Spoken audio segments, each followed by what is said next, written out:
En Sarajevo, la capital de Bosnia y Herzegovina, los impactos de bala en las fachadas de las casas siguen siendo visibles 30 años después de la guerra. En la década de los 90, esta mujer serbo-bosnia, Tamara Cernovic, tuvo que abandonar Sarajevo siendo una niña. Hoy lucha por la reconciliación. Es importante, sobre todo porque aunque han pasado 30 años desde la guerra, nuestro país sigue dividido. Existen muchas fronteras invisibles en la sociedad y es muy importante que los jóvenes sean conscientes de ello y de cómo se pueden superar esas fronteras. Tamara y sus compañeros de la ONG Centro para Acciones No Violentas recurren a medios poco habituales para ese fin. Colocan estos carteles en lugares que fueron escenario de atrocidades. En ellos se lee: un lugar de sufrimiento anónimo. En este lugar se cometieron actos inhumanos contra personas durante la última guerra. Esos hechos no deben caer en el olvido. Nos solidarizamos con todas las víctimas para que algo así no le vuelva a suceder a nadie. Los colocamos en lugares que en su día fueron escenarios de cautiverio, asesinato y violación, o en fosas comunes, en lugares que no están señalizados, en los que no hay huella de lo que ocurrió allí durante la guerra de Bosnia y Herzegovina. Durante las acciones, los activistas por la paz toman fotos. Más tarde las publican en Internet para dar a conocer los lugares. Ya han marcado muchos. Previamente solo informamos a la policía, pero en cierta forma actuamos como una guerrilla, porque para estas acciones nunca recibiríamos autorización. Sabemos que la reacción a nuestra manera de actuar sería negativa. Para mañana han organizado una acción importante en la que Tamara y sus compañeros no estarán solos. Al día siguiente ya están en un hotel en Konjic, 60 kilómetros al sur de Sarajevo. Los jóvenes activistas han invitado a veteranos de guerra y exprisioneros de campos de concentración de Serbia, Croacia, Bosnia, Macedonia y Montenegro. Antiguos enemigos acérrimos que avanzan tímidamente hacia una reconciliación. Algunos ya se conocen de encuentros anteriores. Juntos visitarán lugares en los que, durante la guerra, se torturó y asesinó a prisioneros.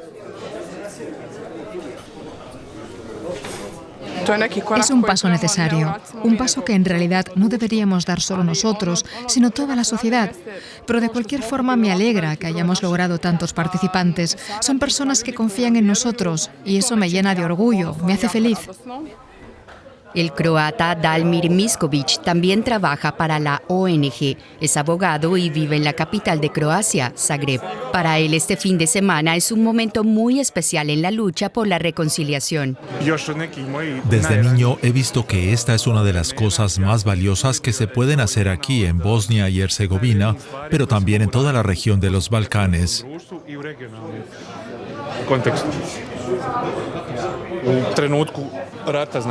Y especialmente el hecho de que nací en 1992, cuando la guerra aquí estaba en su punto álgido, me ha llevado a luchar contra todo lo que tenga que ver con guerra.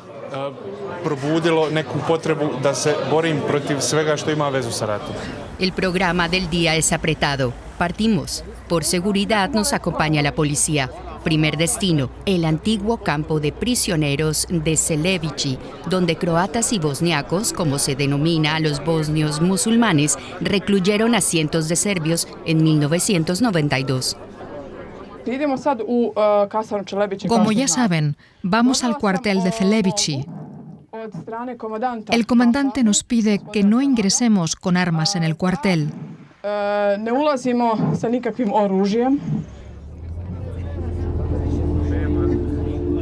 Slobodan Mirkaić estuvo preso en Celebići durante la guerra. Tiene miedo de volver. Ya intentó una vez entrar en el antiguo campo, pero sufrió un infarto.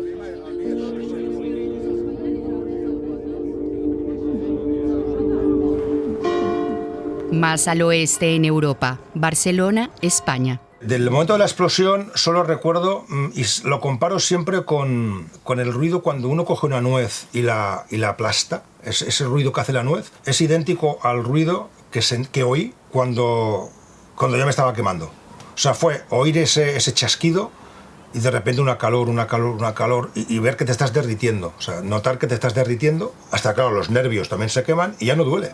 O sea, el dolor ya llega a un momento que los nervios quemados ya son insensibles. Aquel 19 de junio de 1987, la organización terrorista vasca ETA había cometido el atentado más sangriento de su historia. El coche bomba en el garaje del centro de trabajo de Robert Manrique, el hipermercado Hipercor, asesinó a 21 personas e hirió a otras 45. Más tarde en el hospital se enteró de que había sido un atentado. O sea, estuve 3 días pensando que no, que había sido la cámara frigorífica, que había pillado a los 4, 5, 10 clientes que estaban allí y a mí y nada más. Claro, cuando luego oyes que ha sido un atentado, el cerebro hace como un clic y te cambia todo el sistema de vida. O sea, te das cuenta que eres víctima de algo que ni te va ni te viene. Hoy, la víspera del aniversario, Robert prepara el acto conmemorativo anual. Desde su propia vivencia se dedica incansablemente a ayudar a las víctimas de cualquier tipo de terrorismo en España. Lucha porque obtengan indemnizaciones, les ofrece consuelo y recopila información. Conoce todos los atentados perpetrados en Barcelona. Este mapa es la ciudad de Barcelona. Cada etiqueta pequeña es un atentado en la ciudad de Barcelona. Cada aguja negra son adultos asesinados por terrorismo en Barcelona y las agujas amarillas son niños asesinados por terrorismo en Cataluña. O sea, aquí tenemos el atentado de Hipercor y el resto de atentados de los que hay constancia y que evidentemente hay víctimas mortales. Si tuviéramos que poner heridos, no hay agujas suficientes ni espacio para ponerlos. Antes del acto conmemorativo repasa fotos del atentado y relee la carta que recibió hace unos años de uno de los terroristas condenados por el atentado de Hipercor. Cuando yo leí la carta pensé, esto va en serio. Y claro, la legislación española dice que cualquier delincuente, incluso un terrorista, tiene derecho a intentar reparar el daño con sus víctimas. Y la carta que le envía es, pues eso, reconoce el daño y sufrimiento que causaron en personas como usted, las acciones llevadas a cabo durante... No soy insensible al dolor. Bueno, yo leí la carta y lo primero que hice fue hablar con la psicóloga con la que llevo 30 años trabajando. Y le dije, Sara, ¿cómo lo ves? Y me dijo, yo la veo sincera. Robert Manrique decidió entonces reunirse con el autor del atentado. No me pidió perdón porque decía que no se declaraba católico y que el concepto católico del perdón él no lo compartía. Yo le dije, oiga, yo no vengo aquí a hablar ni de religión ni de filosofía. Yo vengo aquí a hacer una serie de preguntas. Ahora, ¿mostró arrepentimiento este terrorista concreto? Sí, un montón de veces. Roberto, ¿te vale? A mí sí. Y me consta que a muchas víctimas con las que he hablado de atentados de este individuo también les vale. A otras no. Evidentemente, cada uno puede pensar lo que quiera. O sea, tú me preguntas, ¿perdonarías? Si el día que me lo pida, me lo plantearé. Robert está considerado uno de los principales expertos en terrorismo de España. El acto de mañana contará con la presencia de una invitada especial. De vuelta a Herzegovina, Slobodan Mirkaic se enfrenta a su pasado. El autobús ha llegado al antiguo campo de prisioneros de Celevici. ¿Podrían decirnos dónde están los edificios donde se encarcelaba a la gente en aquella época? Es la primera vez que vengo. No sabemos nada de eso, somos un destacamento nuevo. Llegué aquí hace 13 años. Ya estuvimos acá, hay un hangar allá.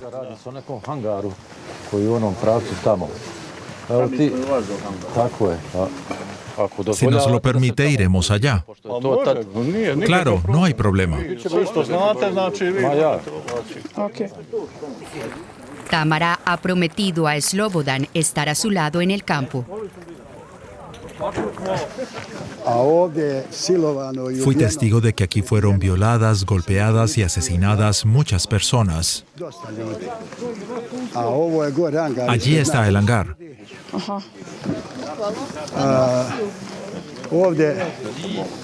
Támara, aquí llora la tierra. Yo estuve aquí mucho tiempo y pasé 78 días sin poder defecar.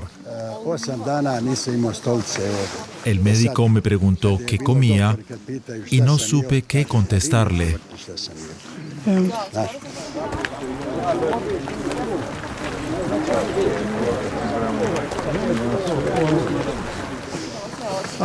Pero sobreviví aunque no contaba con ello. Todo el mundo debe saber que aquí llora la tierra, que aquí se derramó mucha sangre. Es terrible lo que hicieron aquí. Una carnicería, violaciones, sexo oral forzado, de todo.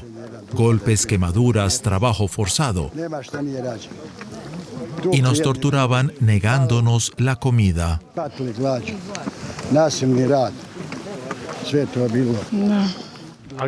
¿Dónde le parece mejor depositar las flores? Abajo, ¿no? ¿Qué lugar le parece mejor? En todos lados hubo sufrimiento, ahí abajo aún más. Pero si tenemos muchas flores, podemos ponerlas ahí abajo y allá arriba. Tenemos 10 rosas. El grupo llega al primer edificio, donde croatas y bosniacos recluyeron entonces a serbios como Slobodan. La mayoría de los presos internados acá entre abril y diciembre de 1992 eran hombres de nacionalidad serbia hechos prisioneros durante y después de operativos militares. Además, había un gran número de mujeres. Muchos prisioneros fueron asesinados, golpeados, torturados, sufrieron abusos sexuales y estaban expuestos a todo tipo de prácticas inhumanas. Slobodan narra su experiencia a los demás. Aquí mismo, en esta explanada delante del hangar, nos obligaban a estar sentados en el cemento cuando hacía mucho calor y a mirar al sol. Si alguien se negaba, le daban patadas o le golpeaban con una pala o la culata de un fusil. Los demás no podíamos mirar. Después, la mitad de nosotros no se podía ni levantar. El lugar queda marcado. Una muestra de que los antiguos enemigos están dispuestos a reconciliarse. Estos hombres proceden de Serbia, Bosnia y Croacia.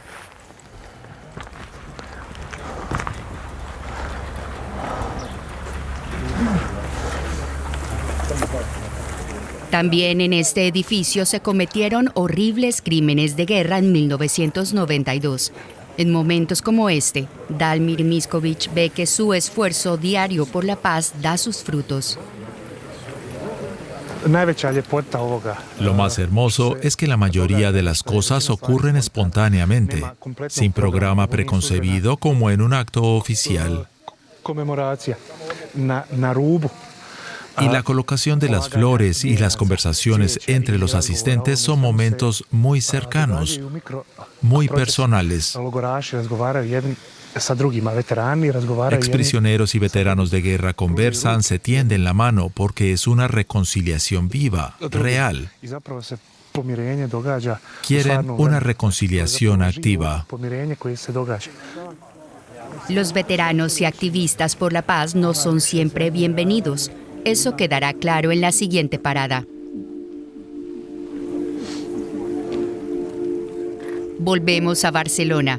Cada columna de este monumento simboliza a una víctima del terrorismo. Robert Manrique luchó durante mucho tiempo para que se colocara cerca de los almacenes Hipercor. La inauguración en 2003 vino precedida de un fuerte debate. Y en realidad, el principal problema venía por la loseta que hay en el suelo de si era un monumento para las víctimas de Hipercor o para todas. Y evidentemente yo, como víctima de Hipercor, quería que fuera para todas las víctimas del terrorismo. Bueno, estuvimos varios años discutiendo la jugada, finalmente se hizo, y aquí lo tenemos, que es el lugar emblemático donde cualquier víctima, cualquier ciudadano, quien sea, quiere hacer un día un acto de recordatorio, como hoy, por ejemplo, pues puede hacerlo aquí. También este año se celebra una ceremonia conmemorativa en el aniversario del atentado de ETA. Están invitadas personas que fueron víctimas de un atentado o que perdieron a alguien a causa del terrorismo. Entre ellas se encuentra Pilar Zavala. Ella sufrió la violencia de otro lado. A principios de los 80, su hermano de 18 años, José Ignacio Zavala, era sospechoso de pertenecer a ETA. Para eludir a la justicia española, huye con un amigo, Antonio Laza, a Francia. Mi hermano tenía un permiso de residencia y su objetivo era conseguir el estatus de refugiado político vasco. No llegó a conseguirlo porque policías, guardias civiles españoles cruzaban la frontera, era habitual, no podían, pero detenían ilegalmente en el sur de Francia y trasladaban a los detenidos metidos en el maletero del coche a España. En el caso de mi hermano, nosotros la única noticia que tenemos es que ha desaparecido. Es decir, nos dan la noticia de que la noche del 15 al 16 de octubre de 1983 no va a casa a dormir junto a su amigo. Y ahí empieza un calvario. En 1985 aparecieron en una fosa los restos mortales cubiertos de cal viva. Ambos tenían disparos en la cabeza. También presentaban signos de tortura. Los autores del crimen, los GAL, eran grupos parapoliciales del entonces Ministerio del Interior español. Yo no quisiera para nadie lo que nosotros hemos vivido. A nosotros nadie nos fue ni a ayudar, ni a consolar, y quienes más o menos se acercaban a nosotros decían que eran terroristas.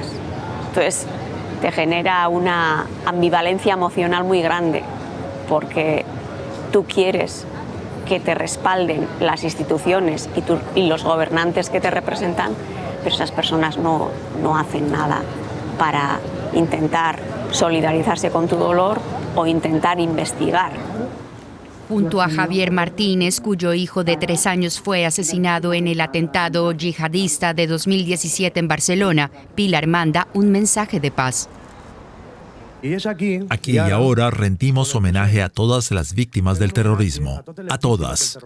Y cuando decimos todas, nos referimos no solo a las causadas en el atentado de Hipercor o al resto de víctimas causadas por la banda terrorista ETA, sino también al resto de víctimas. Estamos en un acto de recuerdo y homenaje, y por ello decimos que recordar y homenajear a las víctimas del terrorismo también incluye asistirlas y cuidarlas.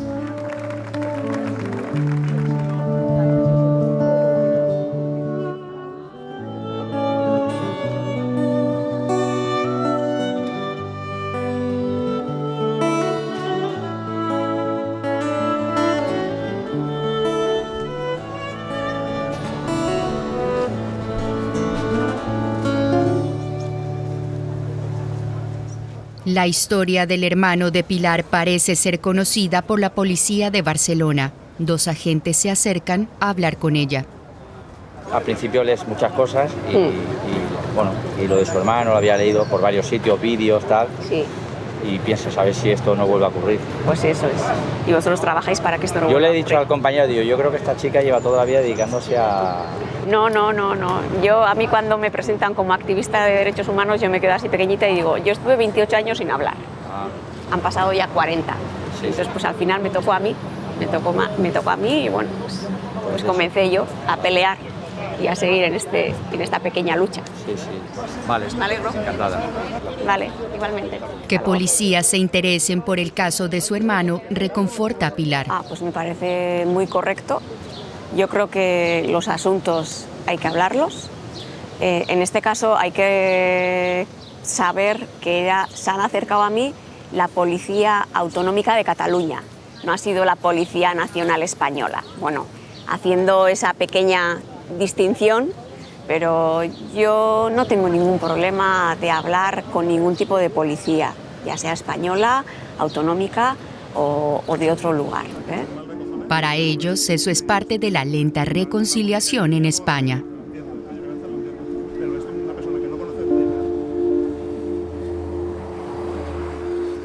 En Bosnia y Herzegovina continúa el periplo. Acá en el recinto de la Universidad de Mostar se encontraba entre 1992 y 1994 el campo Heliodrom, donde fuerzas bosnio-croatas internaron a bosniacos. Pronto queda claro que aquí la reconciliación no es bien recibida.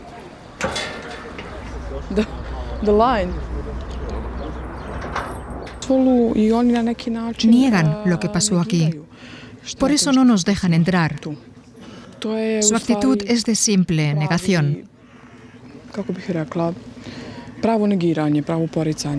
Para el bosniaco Edin Batlak no es fácil ver cómo se les niega el acceso. Estuvo encerrado en Heliodrom y sufrió malos tratos, pero él también cree en la reconciliación. No odio a nuestros verdugos que rindan cuentas ante Dios. Soy feliz porque nunca aprendí a odiar. Porque el odio devora a quien odia, y en cambio mi odio no le haría daño. Y esa es mi victoria sobre quienes nos hicieron sufrir. Emir Hajdarović también estuvo recluido en Heliodrom. Ante la puerta cerrada relata los malos tratos y humillaciones que los soldados croatas le infligían a diario. El único contacto con la luz del sol era por las mañanas cuando se vaciaban los cubos del baño. Había un miedo permanente a llamar la atención y ser golpeado. 77 presos murieron aquí. Yo, como antiguo soldado croata, te pido perdón sinceramente por los actos de mis compañeros, por lo que les hicieron aquí. Lo siento mucho. Solo puedo ofrecerles una disculpa en mi nombre, no en el suyo. Eso deberían hacerlo ellos mismos. Lo que el ex soldado bosnio-croata Mirko Sesević Tadić hace aquí es otro paso hacia la reconciliación. Somos personas que aceptamos sin reservas disculpas sinceras. Sin embargo, lo que nunca escuchamos fueron disculpas de quienes cometieron los crímenes contra nosotros. Este ex soldado proviene de una zona en la que este tipo de crímenes no tuvo lugar, pero aún así sintió la necesidad de pedir perdón. Le agradezco de verdad su sinceridad y que lo sienta de corazón. Emir opina que toda la sociedad de los Balcanes debería seguir el ejemplo de su grupo, pero muchos carecen del valor para ello.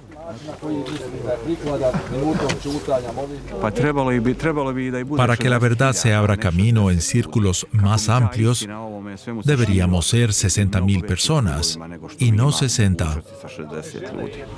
Se calcula que durante la guerra hubo unas 10.000 personas recluidas en Heliodrom.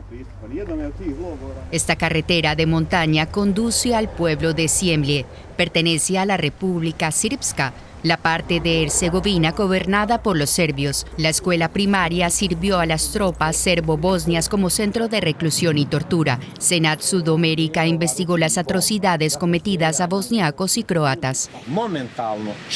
Nada más llegar a este lugar, los presos eran llevados a la escuela y torturados. Algunos de ustedes ya han recorrido el campo y saben qué aspecto tiene.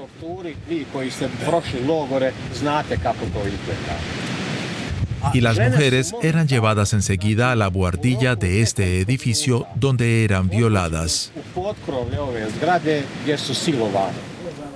Hombres, mujeres e incluso niños fueron fusilados y arrojados a una fosa común. Todo ocurría deprisa y sin miramientos.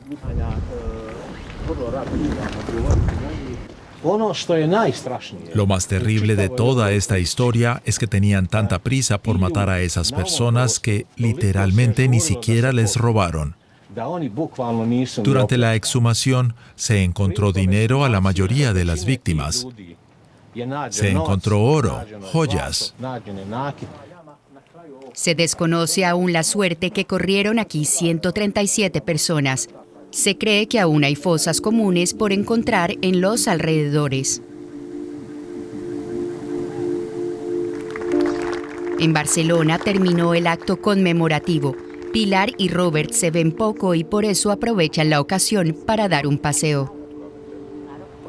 el hecho de poder hablar y Claro. que él intente, Ya. en este caso el terrorista, Sí. intente reparar el daño, para mí es un paso importantísimo. En mi caso, a mí me llegó la propuesta de poderme encontrar con un exmiembro del GAL. Me sugirieron que escribiera una carta.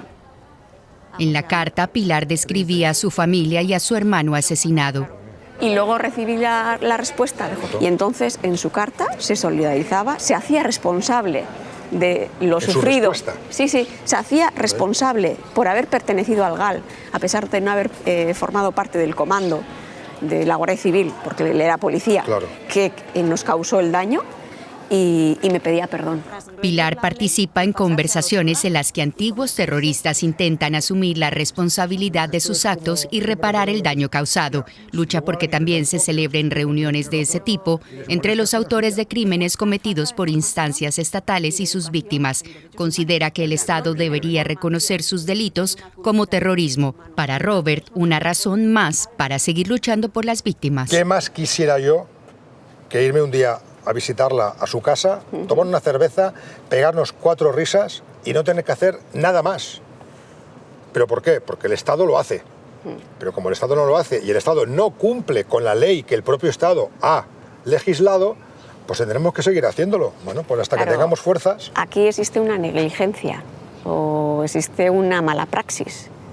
¿Y quién es el profesional? El Estado. No está actuando según el deber que le corresponde. En Bosnia y Herzegovina, a orillas del río Neretva, un museo recuerda la batalla de la Segunda Guerra Mundial, en la que partisanos yugoslavos plantaron cara a tropas de la Alemania nazi y de la Italia fascista. En la Guerra de Bosnia, el museo se transformó en centro de detención. El ejército bosnio recluyó y maltrató aquí a croatas. Marin Koliolio fue uno de los presos. El museo no tiene interés en la visita del grupo. En la opinión pública se oye que este lugar no fue una cárcel, sino un centro de acogida que tenía como función proteger a la gente.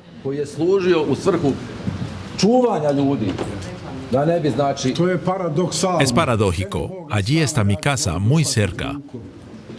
¿Qué iba a hacer yo en un centro de acogida si mi casa está ahí? Tampoco aquí se abren las puertas, lo que no impide recordar a las víctimas. Al final de la jornada, Tamara y Dalmir están satisfechos. ¿Qué es lo que más te ha motivado? Bueno, el hecho de que finalmente hayan visitado los lugares donde el otro sufrió. Es la primera vez que visitan con esa compañía los lugares de sus pesadillas. Es muy interesante. Hace poco habría sido casi inimaginable y ahora se ha hecho realidad. Es muy importante. Sí, y lo que también me parece importante es que no solo fueron juntos, sino que juntos también depositaron las rosas. Fue muy emotivo ver a antiguos prisioneros de diferentes nacionalidades y etnias depositando flores. Eso es reconciliación.